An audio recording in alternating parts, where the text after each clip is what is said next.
Continuamos hoy conversando con el catedrático de Filosofía de la Universidad Complutense de Madrid, José Luis Villacañas, sobre su último libro, titulado Max Weber en contexto, Filosofía y ciencia social tras las sendas de Kant. Y para ello contamos también de nuevo con Antonio García Santesmases, que es catedrático de Filosofía Política en la UNED.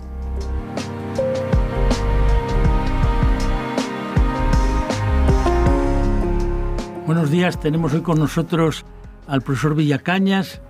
En las semanas anteriores emitimos el programa sobre Max Weber en contexto, publicado por Editorial Herder, y habíamos dado una vuelta a ese lugar de Weber que dice muy bien la contraportada, no solo sociólogo, no solo historiador, no solo politólogo, no solo antropólogo, filósofo. De alguna forma el lugar que tiene que ocupar la filosofía en Weber, que yo creo que también es un poco la apuesta del propio profesor Villacañas, o sea, se nota un puntazos ahí de que efectivamente lograr que haya una interpretación de esos procesos que va más allá de la especialización de cada una de las ciencias. Exacto. Y de hecho, en nuestro último programa nos quedábamos un poco de por qué nos había dado un diálogo mejor, que el libro dedica bastantes páginas a eso, entre Weber y Freud, ¿no? Para hacerse cargo un poco cómo funciona todo el tema psíquico. Yo quería, antes de entrar Antonio, discúlpame por algo que se quedó en el programa anterior, ¿no? Que es que Freud es el otro gran pensador que está contestando permanentemente a Nietzsche. Y esto tenemos que tenerlo muy en cuenta para comprender la posición, la recepción inicial de Nietzsche en el pensamiento contemporáneo, ¿no? Por eso hay afinidades selectivas profundas entre Weber y Freud, porque en el fondo los dos, desde cierto punto de vista, están respondiendo a Nietzsche. A mí me impresiona mucho las fechas en la vida, ¿no? Que este hombre muriera tan pronto, muriera en el año 20, claro, porque cuando piensas el contexto no solo filosófico, parece muy explicado, muy analizado, muy pormenorizadamente en el libro, es el contexto sociopolítico, dices, hay que ver lo que iba a venir, ¿no? Porque nunca he podido olvidar, yo que soy entusiasta de las memorias de Raymond Aron. Entonces Raymond Aron explica en las memorias cómo él formado, todo esto de la moral laica, formado en Durkheim, formado tal, cuando va a Alemania empieza a ver aquello que está ocurriendo, Weimar empieza a entrar en crisis. Entonces el autor que a él le va a permitir es volver a leer a Weber. Claro. Porque él dice, bueno, aquí hay elementos que no están en nuestra perspectiva, por ejemplo, el tema del carisma, ¿qué significa el carisma? No solo el tema de la política como organización, como oligarquía, que Weber le dedica, sino el tema qué significa carisma, qué significa apelar a las emociones, qué significa apelar pues, a todo el tipo de personalidad que después en un momento determinado se llamará autoritaria, ¿no? Y eso nos hace ver un punto que aparece en tu libro interesantísimo, ¿no? Que es este joven Carl Schmitt. Sí. Yo nunca olvido mis maestros, como Elías Díaz me decía, bueno, vamos a ver, Antonio, es muy importante, las tres grandes figuras, Carl Schmitt, Hans Kelsen, Hermann Heller, que es el que muere joven en Madrid, 30 y tantos años, y entonces me acuerdo que siempre Elías, bueno, como buen discípulo de Bobbio y de Renato Treves y tal, le daba enorme importancia a que el menos brillante, el menos agudo, que era Kelsen, el que había tenido razón, frente al sorprendente, al que tenía la magia de la palabra, que era Schmitt. Y ahí hay un punto que tú tratas que es importante, el nosotros y el ellos. Y claro, efectivamente, este Weber que trata de hacerse cargo del conjunto de ciencias sociales que permiten nada menos que hacerse una idea de la evolución histórica de la humanidad, claro, quiere de alguna forma que haya se ve muy bien en la ética de la responsabilidad, la ética frente a la ética de la convicción, la idea de la vocación de político, poder intervenir, pero que haya un cierto tipo de diálogo posible, de relación, de perspectiva. Claro, esto va a ser lo contrario de lo que va a plantear cada vez más el nosotros y el ellos de Schmitt, y sin embargo hay un Schmitt joven que sí se hizo cargo de esta posición weberiana. Sí. ¿Cómo es eso? Yo suelo decir que Schmitt es un hijo natural de Weber, no un hijo legítimo, pero un hijo natural, ¿no? Y desde luego resulta claro que el inicio de la posición más relevante de Schmitt coincide con el homenaje que el propio Schmitt hace en el libro de Memorias cuando Weber acaba de morir, ¿no? Ese momento en que Carl Schmitt confiesa que en el fondo Weber ha muerto de vergüenza. ¿no? De vergüenza fundamentalmente por la forma en que se ha tratado a Alemania en Versalles y por la forma en que también el Estado Mayor alemán ha tratado a Alemania. O sea, no hay que olvidar el enfrentamiento público, directo, entre Max Weber y Ludendorff, ¿no? En un teatro, delante de mucha gente, donde Weber acusa al Estado Mayor de haber engañado al pueblo alemán, en el sentido de haber presentado la victoria como inminente y de repente presentarle la derrota como un hecho consumado, ¿no? Los elementos, a mi modo de ver, fundamentales de el primer Schmitt, vinculables al Weber maduro, son dos básicos.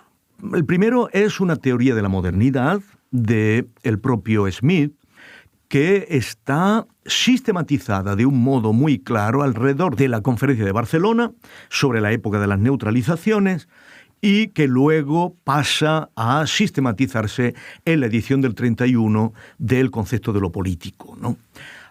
Ahí Schmitt propone una teoría de la modernidad que en el fondo es weberiana, la modernidad como la identificación de las esferas de acción social, la diferenciación de las esferas de acción social, pero que en el fondo va más allá de Weber en la medida en que Schmitt dinamiza el reconocimiento de las esferas de acción desde el punto de vista de los procesos de neutralización. Esto es, cada reconocimiento de una autonomía de una esfera solo se logra justamente cuando esa esfera ha sido neutralizada. ¿Por qué? Fundamentalmente porque el proceso de neutralización es un proceso por el cual una esfera pierde su pretensión de ser absoluta. Es muy importante esto. Por ejemplo, el etos religioso. La religión convertida en esfera absoluta, ¿qué produce? Produce, en el sentido smithiano, guerras de religión. ¿Cómo salimos de las guerras de religión? Mediante un proceso de neutralización. Silete teologi, immuliene alieno, ¿no? Callad, teólogos. Quedaros en vuestro terreno. No pretendéis ser el terreno absoluto. Se identifica la esfera en su autonomía justo cuando se neutraliza, porque mientras tiene pretensiones de ser absoluta, la esfera invade todas las demás esferas. No se identifica como una esfera unitaria. Bueno, esto pasa inmediatamente con la moral, que, por cierto, aquí Koselleck es el nieto natural de Weber, ¿no? Porque la moral también pretende ser la esfera absoluta, la heredera de la época de la Reforma. Y aquí están comentando el pasaje, a mi modo de ver, genial de Weber, donde dice que el fruto de la época de la Reforma es la frágil flor de la Ilustración. La Ilustración es la aspiración de responder todas las promesas de la esfera absoluta de la religión mediante el descubrimiento de la esfera absoluta de la moral. Eso es Kant. El reino de los fines como esfera absoluta que tiene que estar en condiciones de orientar todas las actuaciones del ser humano hacia... Y esa es la Ilustración. Por eso tenemos dificultades con la Ilustración, porque no hay esferas absolutas para el ser humano. Cuando la moral se convierte en esfera absoluta, ¿qué estamos? ¿Dónde estamos? ¿A dónde vamos? Vamos, en último extremo, vamos a la Revolución Francesa. Porque, ¿qué es el terror? Sino el reconocimiento de que tienes que adoptar la exigencia absoluta de la moral para formar parte del nuevo cuerpo político.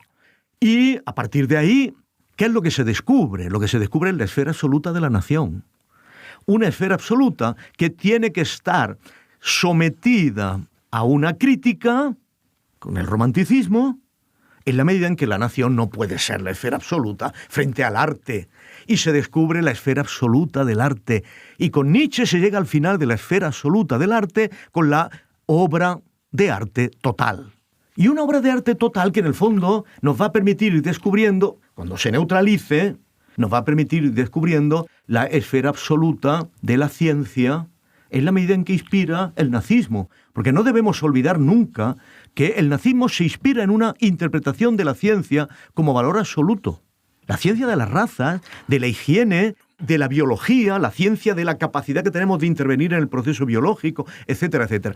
Pero, claro, para Carl Schmitt, obvio, la última esfera que se levanta a esfera absoluta es la economía. Y ahí están igual el capitalismo y el comunismo.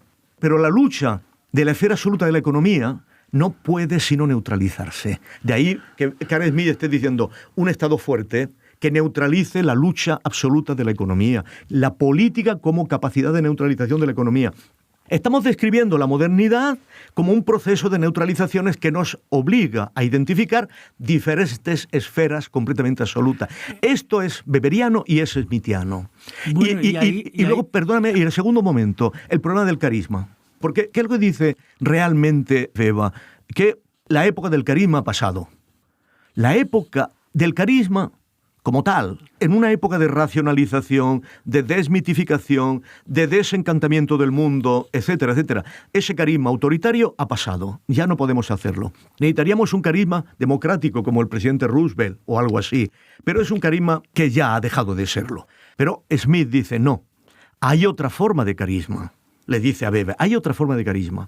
El carisma que muestra un autor que Weber conocía muy bien, que era Rudolf Schoen, el carisma católico. El carisma del cargo, el carisma de la Iglesia Católica como carisma del cargo, que debe ser transferido al presidente de la República. Y no se trata de que tenga una personalidad carismática, profética, patológica, de una impostura, realmente de una impostura. Por eso Carl Schmitt, al final, en Glossarium, dice que cualquier pretensión carismática personal, en el fondo, es propia de un impostor, de Demetrio, de la obra de Sila. Él no busca ese carisma, no busca el carisma de la gran personalidad que ya ha criticado Weber de manera radical. Busca el carisma del cargo. O sea, el Papa es infalible no por su carisma personal, sino por el carisma del cargo. Y esto debe heredarlo la política, para generar la autoridad del cargo. Pero en el fondo lo que estamos viendo aquí es cómo heredamos el carisma del Kaiser. Pero un poco, curiosamente, como con Ortega, con lo de la rebelión de las masas, que siempre he pensado que es una obra que ayuda más a interpretar lo que ocurre después de la Segunda Guerra Mundial que cuando está escrita. Entonces, ¿qué ocurre con Weber? ¿Por qué hemos leído tantas veces lo del político y el científico? ¿Por qué lo hemos leído tanto? Porque yo creo que Weber ahí apunta un punto muy importante que después va a ser decisivo. Vamos a ver, partido burocrático de masas crea, en el campo de la socialdemocracia, crea una contrasociedad.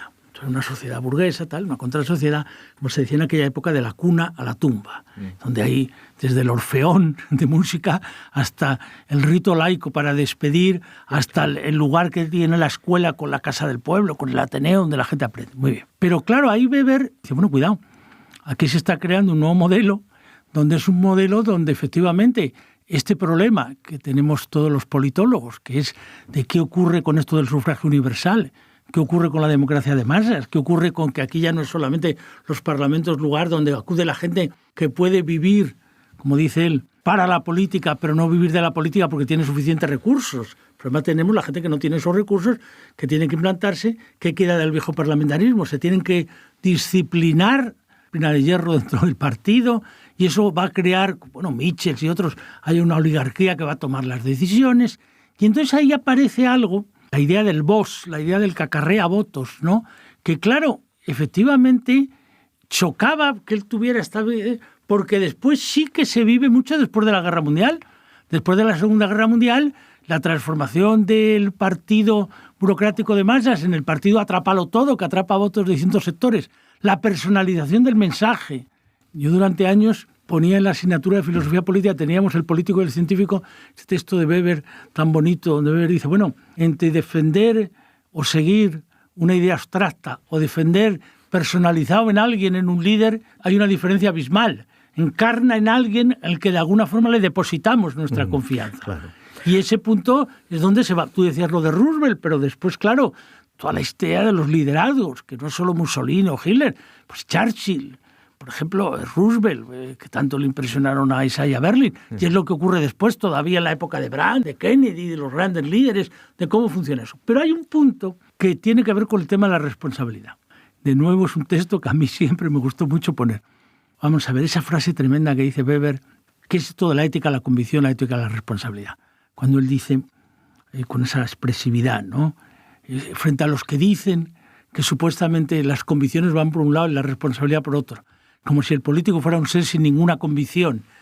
A mí me admira el hombre que trata de mantener la convicción en un momento de tensión, pero hay llegar un momento que dice, no puedo más, aquí me detengo. Esa es una frase tremenda, porque claro, los grandes, hay momentos en que quieren y dicen, no puedo. O sea, ya entro tal en contradicción con lo que defiendo que no puedo seguir. Pero, por otro lado, si no sigo, me quedo sin mediaciones, sin intervención, me quedo sin...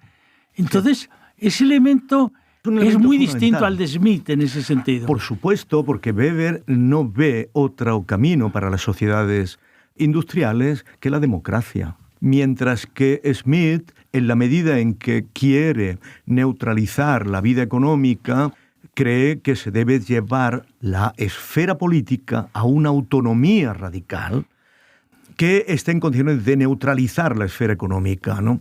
Weber no cree en neutralizar la vida económica, sino cree en un líder carismático, democrático, que esté en condiciones de atender los intereses espirituales y materiales de las masas.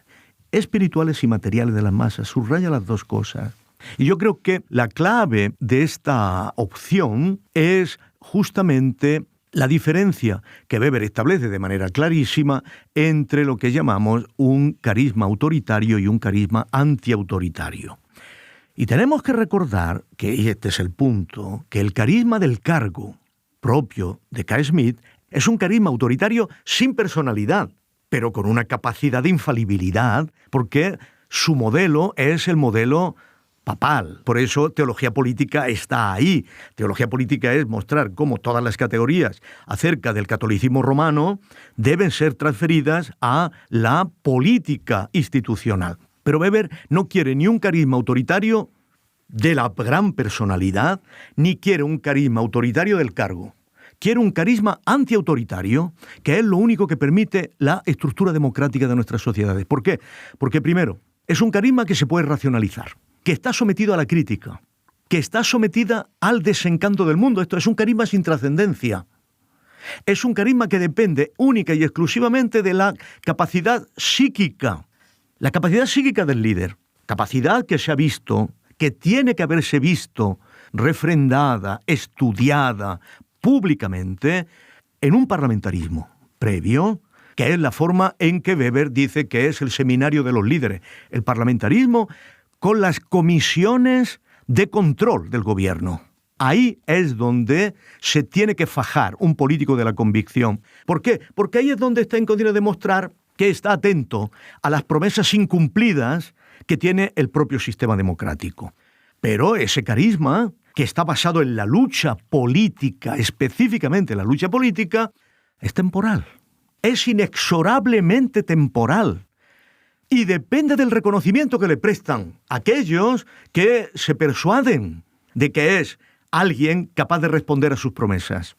No es un carisma que proceda de ninguna trascendencia, no es un carisma que dure más allá del reconocimiento de los seguidores. Y esto es muy orteguiano. Son los seguidores los que España invertebrada, los que les prestan la energía política al líder. No es el líder el que impone su reconocimiento. En este sentido, Weber siempre permanentemente subraya que todo esto dura hasta que te demos la patada en el culo, literalmente. Y por lo tanto estamos hablando de algo que en el fondo solamente tiene parangón con alguien que fue un gran lector de Weber, porque sus maestros en Turín habían sido los discípulos de Weber, ¿no? Estamos hablando de Gramsci. Gramsci se educa en Turín con Mitchell, con Mosca y con los grandes lectores de Weber. Y ha leído Parlamento y Gobierno, y ha leído La ética protestante, y ha leído muchas cosas. Entre otras cosas porque el par de Croce es Weber. Algo que Weber reconoce cuando en la irracionalidad de las ciencias sociales mete a Croce dentro de los grandes filósofos europeos con los que tiene que discutir, ¿no? Que es que ese líder carismático, democrático, antiautoritario, es el que está en condiciones de identificar las aspiraciones de las masas en un tiempo concreto, en una historicidad de corto plazo, y que por lo tanto está en condiciones de generar en el largo plazo una dinámica de racionalización formal y material del derecho. Formal y material del derecho, esto es, está en condiciones de traspasar sus grandes aspiraciones a la forma jurídica de la irreversibilidad, a la forma civilizatoria de la irreversibilidad jurídica, a la institución. Y cuando dices lo de Gramsci, no me resisto a que en último tramo de estos 2 programas, creo que están polivalentes, profesor Villacañas, no nos cuente algo de un problema muy importante, que él ha trabajado mucho, muchos trabajos sobre el republicanismo, la democracia, el liberalismo en Weber, pero no cabe duda de las primeras veces que vino aquí, bueno, no sé si de las primeras, pero hace años ya, con el tema del populismo, aquella cosa pequeña. ¿En qué medida de la propia experiencia docente que tú tienes estos años, que has conocido, por qué has conocido a líderes, digamos, de cuando surge después del 15M, la reflexión que se hace, ¿no? ¿Por qué se produce esa atracción, digamos casi, no digo irresistible, pero verdaderamente impresionante, por Smith? Llega un momento determinado, con aquella idea de que solo podemos avanzar en momentos de excepción, y sin embargo yo veo que el profesor Villacañas siempre les trataba de volver a llevar al republicanismo más que al populismo. Entonces es una cosa que siempre me interesó. Intentaba hacer regresar. Claro, me interesó siempre mucho. Me interesó mucho, digo, es curioso esto, porque ellos, bueno, que algunos de estos líderes incluso iban al Parlamento con el libro de Smith en la mano, les hacían fotos allí con el libro El Partisano, la otra, como el que lleva el libro, estos libros de Trota, ¿no? Entonces, bueno, claro, porque se empezó mucho en aquella época, todavía ahora también, pero a insistir en qué medida volvíamos a reproducir asuntos de los años 30, esto ha vuelto a seguir después estos debates, en qué medida tal. Entonces, claro, Weber se queda antes, pero yo veía que ahí sí, incluso en volúmenes muy gruesos, republicanismo y populismo, el profesor Villacañas intentaba pararles y llevarles un poco a plantear el asunto antes, antes de ver esa atracción que les provocaba, ¿no? Sí, mi tarea era hacer regresar la influencia de Smith a la influencia de Weber. ¿Por qué? Fundamentalmente, bueno, tú lo has dicho, ¿no? Porque era la manera de hacer regresar una comprensión de excepcionalidad. Smith es un manual de excepcionalidad, Smith es un Maquiavelo, y como todos los Maquiavelos, son aquellos que emergen en un momento en que el proceso constituyente no está claro. Yo, sin embargo, quería llevar las cosas a un programa de republicanismo que, por naturaleza, el republicanismo es siempre institucional. No hay un republicanismo que se pueda dar en el vacío de una puesta en paréntesis de todas las instituciones y operar en ese vacío. No, el republicanismo no permite estados de excepción. Esta es la clave. Su idea de la continuidad es de tal índole que no permite estados de excepción. Yo creo que el republicanismo es una manera de darnos cuenta de que la dualidad estará y nos acompañará hasta el final de los tiempos. La dualidad, la potencial estasis, es algo que acompaña a los cuerpos políticos. Es eterno, como los cuerpos políticos. Y por eso no podemos identificar jamás a un elemento de la dualidad como algo que puede desaparecer, ¿no?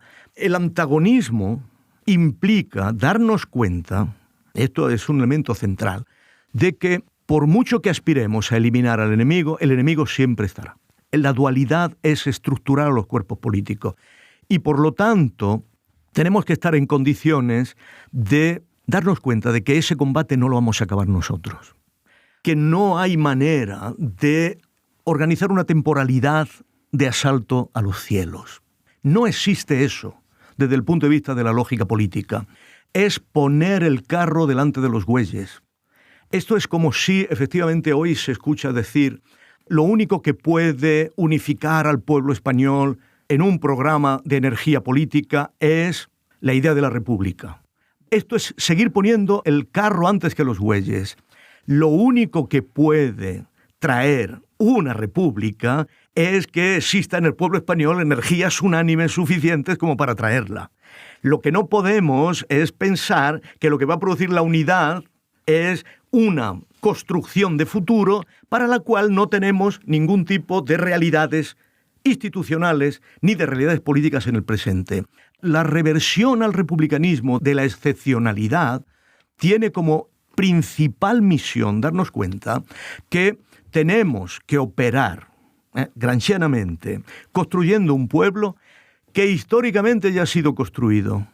Esto es, que solamente caben metamorfosis, transformaciones, y que no podemos pensar un imaginario político que implique un ex nihilo constructivo.